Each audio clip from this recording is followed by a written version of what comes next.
కాకినాడలో ఉన్న ప్రతి ఒడికి తెలుసండి. మరి ఇంకే అక్కడ మీకు ఇంకో విషయం చెప్పనా, ఈ ఆయిల్ మాఫియా ఉండేది.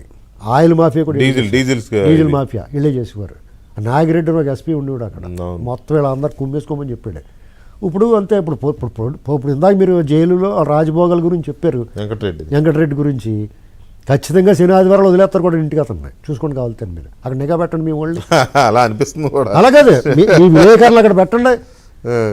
ఇప్పుడు మీరు ఇది ఏమనిపిస్తుందంటే, నాకు చంద్రబాబు నాయుడు గారు పెద్ద మనిషి స్థానం తరహా ఔదార్యం, లేకపోతే పవన్ కళ్యాణ్ గారు ఇంత శాంతంగా ఎప్పుడో చూసారు మీరు గతంలో? ఇంత పద్ధతిగా వీళ్ళు వ్యవహారం చేస్తుంటే దీన్ని వాళ్ళు వేరే విధంగా తీసుకుని చెలరేగిపోతుంటే, నేను అందుకునే మొదటి నుంచి చెప్పానండి, జగన్మోహన్ రెడ్డి వాళ్ళ నాన్న కూడా విత్తనాలు చల్లేసాడండి ఇక్కడ. విషపు మొక్కలన్నీ వేసేసాడు ఇక్కడ ఆంధ్రప్రదేశ్. 2004 ఇప్పుడు జాలకి ఇవాళ మొలిచిన మొక్కలు కాదు ఇవి. ఇంగ్లీష్ తుమ్మలాగానే అట్లా చావు ఉండదు, ఆత్మకి చావు ఉండదు, ఆత్మ నాశనం కాదన్నట్టు ఇంగ్లీష్ తుమ్మ అనేటువంటిది నాశనం ఉండదు.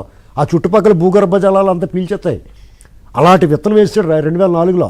ఏ మూలకాలను చూడండి. తెలుగుదేశం తప్పండి ఇది. చంద్రబాబు నాయుడు గారు ఏం చేస్తారు, పారదర్శకం అంతా కౌన్సిలింగు పద్ధతిగా వేస్తాడు పోస్టింగ్లు. వాళ్ళు రాగానే ఎత్తిపడేస్తారు, ఎత్తేసి వాళ్ళు కావాల్సిన వాళ్ళు వేసుకుంటారు. చూడండి అందరూ అలాగ ఉంటారు. ఇప్పుడు రఘురామకృష్ణరాజు గారిని తీసుకెళ్ళి కొట్టిన బ్యాచ్ చూడండి ఎవరున్నారో మీరు చూడండి. ఇప్పుడు టీం అంతా వాళ్ళు పెట్టేసుకుంటారు ఎక్కడికి వెళ్ళినా. వాళ్ళు ఖచ్చితంగా అలాగే చేస్తారు. ఇప్పుడు మీకు ఇప్పుడు ఇమీడియట్గా అసలు ఇంత టైం ఇవ్వకూడదు. అదే కదా నాకు అర్థం కాదు.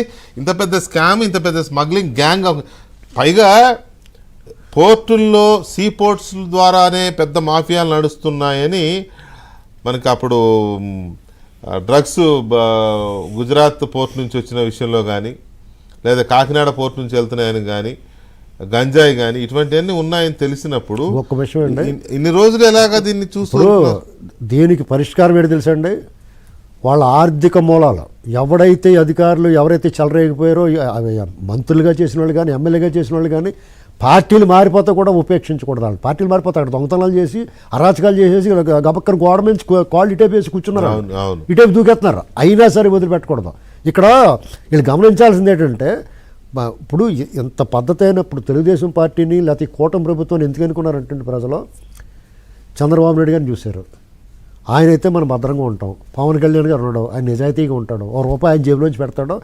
ఈ జగన్మోహన్ రెడ్డి గారు వాళ్ళ బాబు గారు ఒక్క పావులు ఇచ్చాడండి జేబులోంచి తీసేలాగా ఎవరికన్నా పాదయాత్రలు. అప్పుడు ఇలాంటి పరిస్థితుల్లో వీళ్ళ ఆర్థిక మూలాల మీద మీరు దృష్టి పెట్టకపోతే, పట్టాభి గారు, శ్రీనివాస్ గారు, మీరు ఆర్థిక మూలాల మీద దృష్టి పెట్టకపోతే మీరు ఒక్కడుగు కూడా ముందుకెళ్ళారు. ఎందుకంటే వాళ్ళు తెగబలిసిపోయినారండి. మీకు ఇవాళ ఆ విజయపాలన అతన్ని మీరు ఏం చేయగలుగుతారు చూడండి. విజయవాడ క్లబ్ పక్కన అతనికి ఏం ప్రాపర్టీ ఉందో చూడండి. ఏసీపీని యాక్టివేట్ చేయండి, ఏసీపీని వాళ్ళ మీద దాడి చేయించండి, ఊపిరాడకుండా కూర్చోబెట్టండి, మొత్తం కక్కుతారు. రైట్. ఇవాళ పవన్ కళ్యాణ్ గారిని మాట్లాడిన మాటల్లో 3 ప్రధానమైన కామెంట్స్. అవి ఏంటి అంటే, ఈ మాఫియాని మేము ఎలాగైనా బ్రేక్ చేయాలి.